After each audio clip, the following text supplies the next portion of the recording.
తెలుగుదేశం పార్టీలో తనకు ప్రాధాన్యత లేకపోవడంతో ఆ పార్టీకి రాజీనామా చేసినట్లు రాయపాటి రంగారావు తెలిపారు. ఇక తెలుగుదేశం పార్టీకి ఎనలేని సేవ చేశామని, ఎంతో డబ్బు పోగొట్టుకున్నామని చెప్పారు. ఇక 2013 నుంచి ఇప్పటి వరకు తెలుగుదేశం పార్టీలో పనిచేశానని, ఆయన పార్టీలో గుర్తింపు లేకపోవడంతో బయటకు వచ్చినట్లు పేర్కొన్నారు. ఇక జన్మభూమి కమిటీల ద్వారా దోచుకున్నారని దుయ్యబట్టారు. ఈ పార్టీలోకి వచ్చాం. ఈ పార్టీకి మేము వచ్చిన పార్టీకి చాలా తేడా ఉంది. నక్కకి రావడం వీళ్ళు ఇక్కడ ఒకే కులం, ఒకే మతం, పార్టీలో పనిచేసిన వాళ్ళకి గుర్తింపు లేదు, పార్టీ కార్యకర్తలు గుర్తింపు లేదు.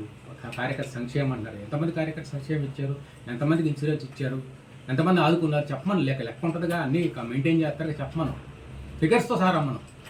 అంత మోసం చేసి డబ్బులు జన్మభూమి కమిటీలు కానీ నీరు చెట్టు ఎంత డబ్బులు దోస్తున్నా నేను నా కళ్ళతో చూశాను. అధికారులు ఉన్నాం మేము ఆ రోజు, ఏం మాట్లాడలేక మౌనంగా ఉన్నాం.